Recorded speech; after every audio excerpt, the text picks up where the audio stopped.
Welcome to Secret Ops, the podcast uncovering the world of business operations, one episode at a time. I'm your host, Ariana Cafone, and today's guest is Jay Desai, Chief Operating Officer at Baronfig. Jay, I am so lucky to talk to you today. Thank you so much for agreeing to give me your brain. Hey, Ariana. Thanks for having me. This is going to be a fun time. So before we jump into operations, let's talk about where you started in your career and how you got to being a chief operating officer. So where did you begin and how did you get to where you are today? Yeah. So I actually studied mechanical engineering in college. And then after that, I moved up to Connecticut and I was working in the aerospace field. I didn't know that.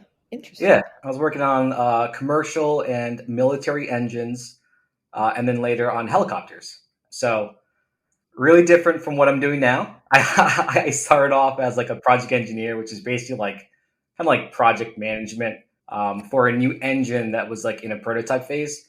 And actually, interesting story. This summer, I was in Italy, and on the way back, I noticed that our plane, it looked really familiar, like the engine type. And I looked it up real quick, and it was like actually the engine that I was working on like 10 years ago. Oh my God. I didn't even think that. Do you look at engines when you go on a plane to see? It's like the wings and everything. Yeah, I love that. Wow. Okay. So for context, listeners, I've known Jay for like 8-9 years, and I had no idea that this was a part of his career. So I guess what drew you to engineering in the early parts of your career and in your school? Like, what was it about, I guess, that line of work and creativity that drew you in? I think as a young age, I really liked Legos and this thing called Steel Connects. It's always like building things with your hands. And then I also had a passion of my parents definitely did not like me for it, but I used to take apart electronics and try to put them back together. And I would say I had like a success rate of like 20%. So it wasn't that good. Um, but I got better as I got older and more familiar with everything. I used to take apart like radios and like my RC car and things like that. So it was really cool to see how everything was built together and then how it all works. So I have a question just out of curiosity, which is how much math is involved in engineering? I'm assuming a good amount, but I really know nothing about engineering at all. There's a lot of math in college, but not a lot of math outside of college. So you learn a lot of like the principles, you learn a lot about like the theoretical portion of it. We had to go up to, I think it was calculus 4 in college, which is like differential equations. And it was not, I don't use that in my engineering job, my previous job. I never used it. Like it's all computers now. Like you kind of simulate what you need to simulate on the computer and the program does the math for you. But it's good to have that like understanding of what it's actually doing. So you kind of like get to understand it and process it a little bit better. So you, I mean, have worked on engines, which is mind blowing to me. You have slowly taken apart things in your household growing up. How did you end up at Baronfig? Like, what was the draw of making physical goods, and how has that all fit together? Yeah. So after doing all that stuff, I did a little bit of structural engineering as well, which is basically like making sure that the parts don't break during like various conditions. So like making sure that the engine part of it doesn't fall apart, which is like pretty important. And then I was kind of doing this for a few years, and it was getting really kind of, lack of better words, boring. Like the whole industry is very regulated, and it's for really good reason, obviously. But it was kind of be this very repetitive and the same thing over and over. And one of my best friends from high school, Joey, was starting up Baronfig. It was like pre-Kickstarter, and he was just like always talking to me about it, like all the things that he's working on, like the challenges he's facing. And it was pretty interesting. It was like entrepreneurship, which was like very new to us at that age of our life. So I was just, a little bit involved in that. He was asking for some help, stuff with like shipping and stuff with like pre-Kickstarter stuff. So I was kind of dabbling a little bit in that. And then I think at some point he just needed a lot more help. And I was like, all right, like I'm ready for a change, something more exciting, more challenging. And then, gave my notice and kind of joined Baronfig with him and Adam, the other co-founder. Time flies. It feels like yesterday, but it was a long time ago. So, can you talk about, I guess, what Baronfig does, and then as a COO, all what are you managing with all of the goods that is going on at Baronfig being created? Baronfig creates tools for thinkers. So we started off with a paper notebook on Kickstarter. Then we came out with a pen, which was actually voted number one pen out of 100 with New York Magazine, which was like, wasn't expecting that, but that's like awesome that we got to design this and prototype it and then get it into everyone's hands and they all really like it, which is just like awesome to see. And then we also have like backpacks and other stationary goods. In terms of my day to day, I'd say it varies pretty drastically depending on the week, depending on the season. There's a lot of like internal and external things going on. It's kind of like, I think the analogy that I like to use is like it's like a train. So you're making sure that the train is running and then also stopping at all the different stations on time for everyone that's part of Baronfig, whether that's internal or external. Anyone that's involved and touches Baronfig. So, one thing that kind of blows my mind is the number of SKUs that you all have. And for context, so Baron Fig and Joey's my husband. Baron Fig is a company that Jay and him work on together. So I have some inside knowledge on Jay's what he's overseeing, which is a ton. But I think it blows my mind knowing how many SKUs that you are tracking. Are you in triple digits now? I feel like you were almost there, or maybe you've been there. I don't know. Yeah. We're I think it's like over 200. I lost count a couple years ago. But yeah, it's a lot of SKUs. Because then when you think about the number of SKUs, how many suppliers then, in what parts of the world, the quality assurance, I mean, just the shipping alone, there's so much that goes into, consumer product goods. And I'm extra interested in how your background in engineering and creating the projects goes hand in hand, particularly because you use the 3D printer all the time, and I think it's super neat, and I've never used one. So how do you work to help create prototypes using your background in engineering before things go to market? So it kind of starts off with our designer, either Laura or Joey, who will like have some kind of rough mock-up of what they're trying to make. And then I'll take that drawing or illustration and kind of I studied for mechanical engineering. One of the courses you have to take is computer aided design, CAD. So you kind of figure out how to model something in on a software, a 3D model. So I would take that drawing and 3D model it on a software, and then with our 3D printer that we got, you can iterate on the design really quickly. So you would take your model and then upload it to your 3D printer, and then print it within, depending on how complex the model is, anywhere from like an hour to like 24 hours. Like you would get like a functional prototype that you can touch, you can see, feel it in your hands, and then you kind of iterate on that process over and over until you get a final product that you really like. How many iterations would you say on average you would do for a new project that you're developing? I'd say it ranges from probably 10 to like 50.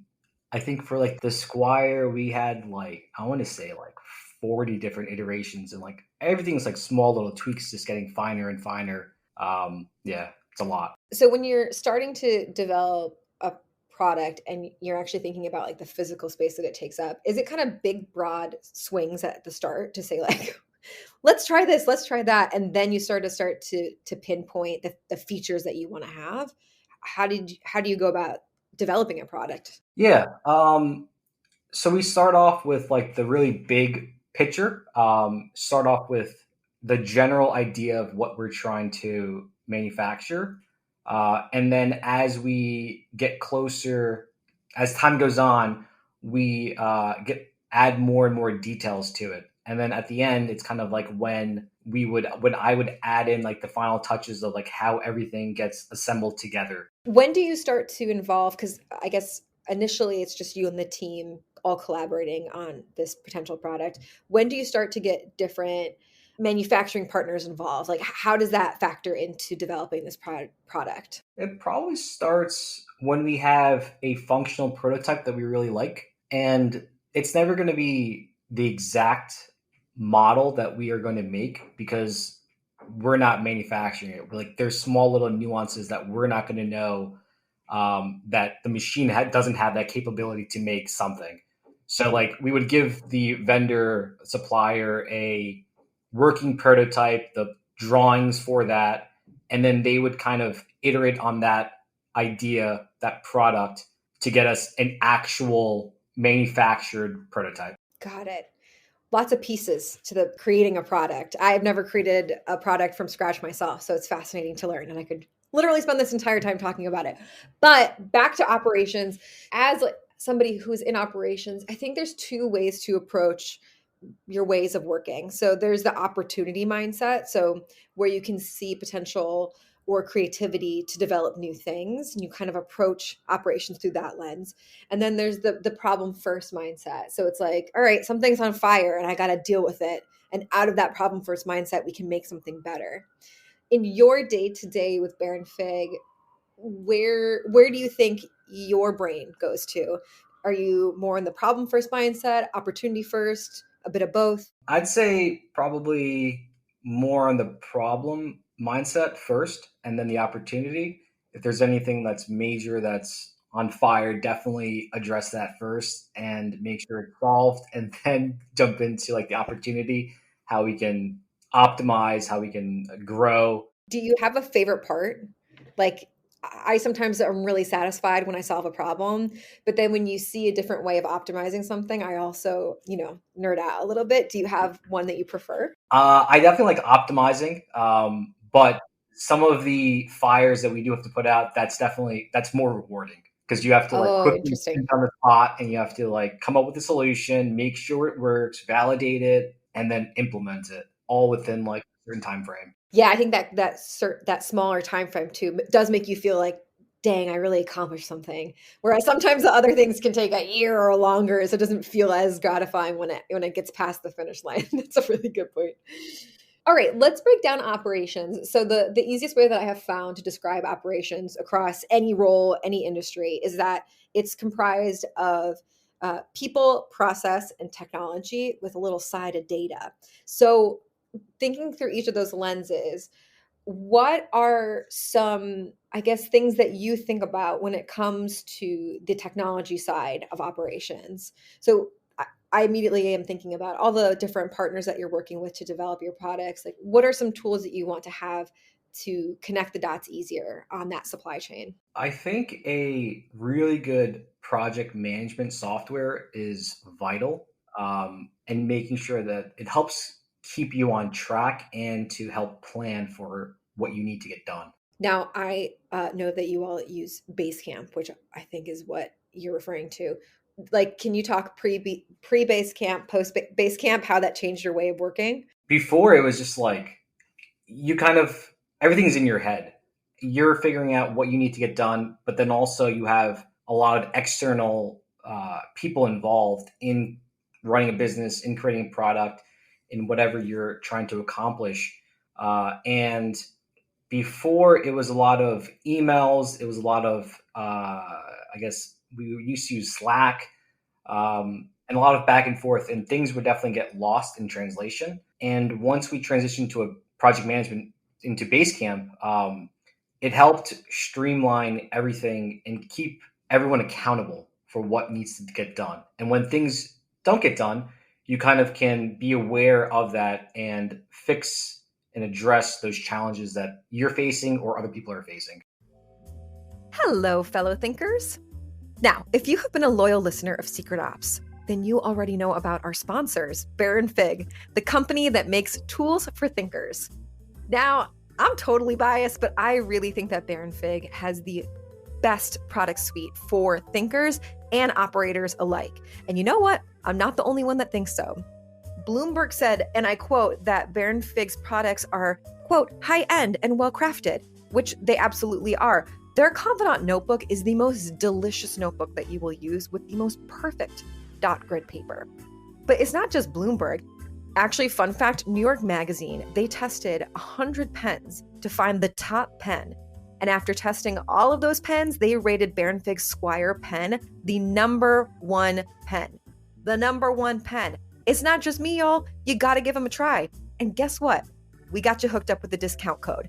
If you go to baronfig.com today, enter in the discount code SECRET20 and get 20% off your next order of $50 or more. Again, that's SECRET20 and get 20% off your next order of $50 or more. Oh, I'm like so jealous that you're going to get to see all this for the first time because their products are so delicious. Anyway, enjoy, have fun, let us know how you use the tools, and let's get back to the show.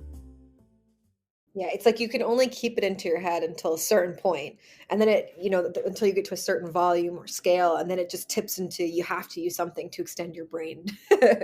So when it comes to technology, project management software is like key in getting things organized and making sure that people are being held accountable, which extends into the process side of operations. So when you are thinking about building processes with Baronfig's operations, what are some things that you've learned to have over the years?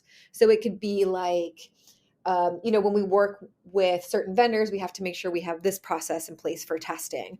Or when we're launching a new product, we have to make sure we have this X, Y, and Z in place. I guess what are some of those key parts of the process that you need to have to successfully launch those products? I'd say documentation is a really good process, making sure everyone's aware of what needs to get done in terms of talking with suppliers. And some of it goes back to like my previous job and like experience there with like having good quality manuals and having quality assurance steps in place, checks in place as you're moving from like the prototype phase to the production phase.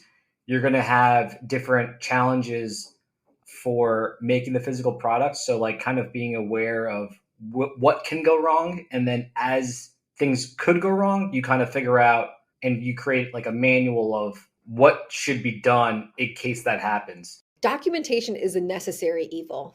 And I don't think that people realize how necessary it is until you start to train others. And then you're like, oh, I don't have this somewhere. Oh my God, now I have to write all this down. And like you said too, unfortunately, part of operations is planning for the worst and hoping for the best. And so it's best to sort of have those things in place that when something does go down, something doesn't go right, everybody knows what to do. I feel like I've definitely learned that lesson the hard way by not writing things down. Yeah. And then over time, In the beginning, yeah. I also like try to keep it. I have like a strong drive to like keep everything simple as possible. Like there's a saying, "Kiss," which is yes, keep simple, it simple, stupid. stupid. Oh yeah. So simplify as much as possible because then there's just like different roadblocks that you're going to come up with that's going to like naturally just occur. So if you were able to simplify it, the less stress you're going to have, the less challenges you're going to face. I think actually people underestimate how hard it is to keep something simple. It's super easy to complicate something or write really complicated instructions. It's actually really hard to keep it simple and a bit dummy proof so that anyone can pick this up and run with it. That takes time and practice. So I guess this gets to the people part of operations nicely. So you've got your team at Baronfig, you've got a ton of different partners that you're working with to manufacture your products. I guess what have you learned in your years that have helped contribute to creating a really smooth running team? What are some like people pro tips you have? Communication uh, and setting expectations of what you want, and also trusting people that they're going to do their best. I will chime in that I think that initially early on in my career, I really had a hard time trusting others to just do their best. Like I was very much wanted to be a part of all the different parts of the process. And then you sort of had to let go. Otherwise you'll go crazy trying to be a part of everything. It's like we can't duplicate ourselves, right? So we have to let go and sort of trust and then have built-in feedback with the team that you've built, right? Nothing's going to go perfect, but if you have that built-in feedback loop, you can refine it and make it better. Yeah, absolutely. And that's something that I'm always still trying to get better at, trusting and opening up and like making sure just things will go well. Things will run well if you trust other people in their capabilities and you guide them with what you want to do and what your goals are. Yeah. I've talked to a bunch of folks for this podcast, and consistently, I think operations and communication are just really go hand in hand. You can't have good operations without having good communication. But communication is a skill that you learn by trying new things, you learn over time. You can't know how to do everything right initially. And so it takes time to learn those things. But I do feel like sometimes operations doesn't get that rap. I mean, think about it. We have so many people that we're talking to, so many stakeholders involved, so many vendors that you're working with, that you have to have good communication to make sure things flow nicely. And I know I feel that way all the time. I feel like I'm always practicing my communication muscle. Okay, so getting into the inside scoop of operations, this is where we tell the audience the skinny, where people, what people get wrong. What do you need to know? So let's kick it off with, what do you think people get wrong about operations? So you tell people you're a chief operating officer. What do you think people get wrong when they hear that? I feel like a lot of time people don't even understand what operations is, which is like this podcast is definitely going to be eye opening for a lot of people, like different sectors of operations. So it's fantastic that you're doing this. I honestly had no idea what operations was before even joining Baronfig.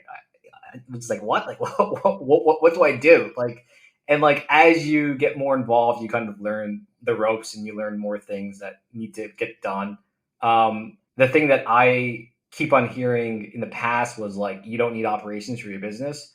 Like if you don't manufacture something, like why do you need operations? Like it's like you got to keep the train always moving and like a well-oiled machine.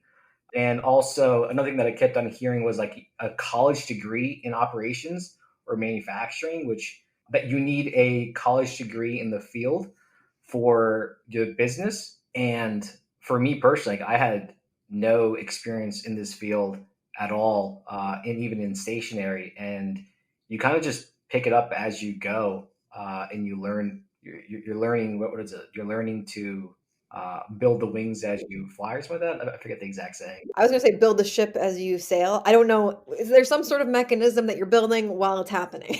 Yeah, Yeah, I mean, I definitely agree with you. I went to school for acting, and I am not doing that today. So it's like I didn't come out with that. I do think part of it is the way that your brain kind of thinks, kind of naturally ended up drawing me into operations. I didn't seek it out either, and then over time, a lot of the things I like to do just ended up being under the title of operations. And that's kind of how I developed that. I actually feel like operations people, that when I worked with other people, it kind of develops just out of trying to solve problems. Like people that I have found get into operations, oftentimes they're trying to fix the way that something is working, or fix a platform that isn't working for the team, or collaborate better. And in trying to fix those problems, they start to find other problems to fix. And then you sort of this domino of fixing problems. And then all of a sudden they end up as like a director of operations, and it's like, oh, okay. It's just because you see the domino effect of a problem and you want to solve each piece to get something working right.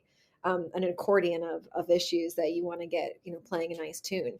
I'm with you on that. I think that this is really a part of the reason the podcast was made too, is that operations takes a lot of different forms depending upon the size business that you're in or what you do. Like for example, you are making a physical product that looks very different than somebody who's building software, which looks very different than somebody who's providing a service. But the consistency is that there's all glue to each of those, and you sort of act like a glue between all the different facets. So this gets to, what do you think is the hardest part about operations? What is the thing that you wake up in the morning and you're like, oh my God, I don't want to do this, but I know I got to? I think there's one of the hardest part is the amount of things you have to juggle at a time. It's like dealing with production, dealing with making sure we have inventory in stock, logistics for that inventory. If we're out of stock, like quickly can we get it back in stock in a warehouse to sell? The software for the team if something goes wrong, jumping in and quickly fixing it, and then like management of running the company making sure that the operation aspect is it's all running smooth, and kind of using the same analogy of the train. It's like you're building the tracks as the train is moving forward. Do you have any tips on how you do prioritize? Because operations does oversee so much, and every day does look very different. So, have you found any sort of, I guess, tips that could help others in prioritizing those efforts? At Baronfig, we use the 80/20 principle. Joey was the one who like got me into that, and it's like, what is going to make the biggest impact for the company, and then focus on that first. Well, and I guess on the flip side, we've talked about the hardest part. What is the part that brings you the most gratification being in operations? I think the greatest joy of operations at Baronfig is probably when a customer gets the product in their hands and they are ecstatic, like they love the product. Because you're starting from the very beginning of designing the product to making the product to shipping the product to a warehouse to then getting it to the customer, and it needs to happen all smoothly. That entire process needs to be a continuous movement, and then when they get it, they love it. They love opening it. They love feeling it. They love touching it. They love using it, and that is an awesome feeling. I think part of the thing that always shocks me being a bystander to Baron Fig is how much people care about the products, because ultimately these are notebooks, they're pens, they're pencils, they're bags, but people really care about the tools that they use, and it's really important to them that it means something to them. Like I think about the limited editions that you all have and how people like bargain for them on Facebook. They're like Yeah. trying to find a particular one because there's a meaning behind it that I think triggers something inside of them, like a little kid happiness. That always shocks me because it's a pen, but there is something that I guess it sparks creativity or I don't know, inspiration in them, and they've got to get that. That always kind of put me back being a watcher of this journey. It's pretty interesting, yeah. And like for people who don't know, like our limited editions, we make a certain quantity, and once they're sold out, we never bring them back.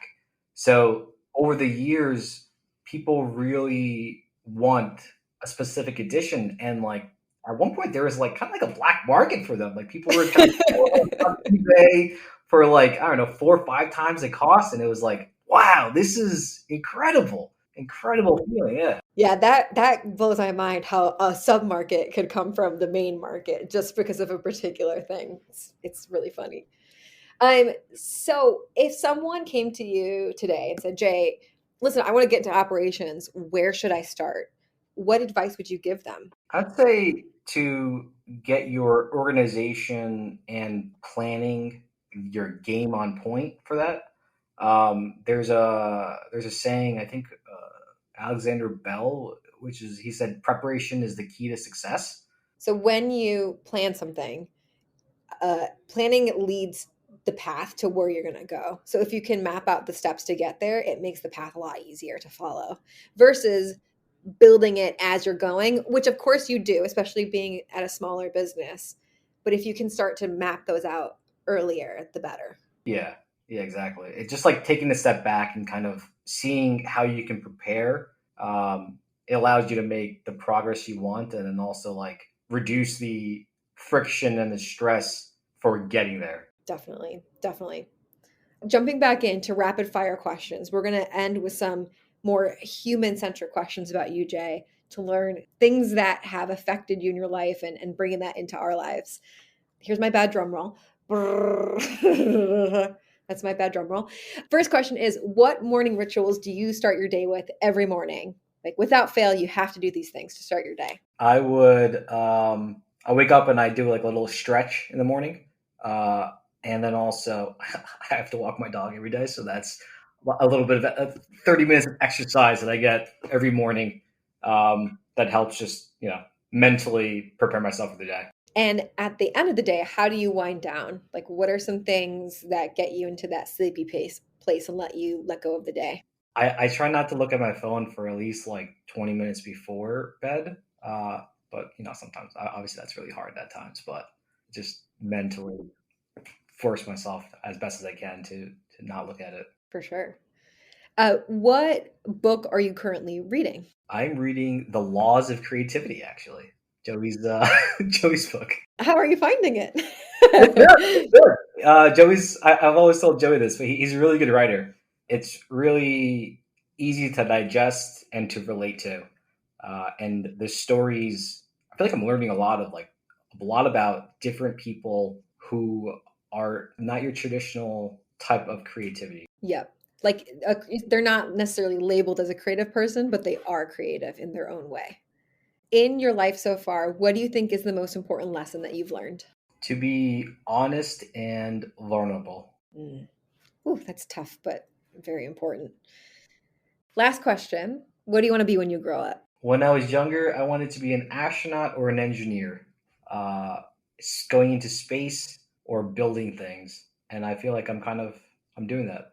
I'm building things with my hands, and building things with my hands, making it work. Yeah. Building some beautiful things that everybody should check out. So where can people find you, Jay? If they wanted to look you up, should they check you out on LinkedIn? Where should they find you? Yeah, you can find me on LinkedIn, Jay Desai, or you can also look at my website, jaydesaibuilds.com, or on Baronfig, baronfig.com. Perfect. Jay, thank you so much for sharing your knowledge with us. Also for really getting me to understand what engineering actually is. It took 35 years, but we got there. A major thanks to our wonderful audience for listening to Secret Ops. Please follow us wherever you find your podcast and check us out at secret-ops.com. We'll see you next time.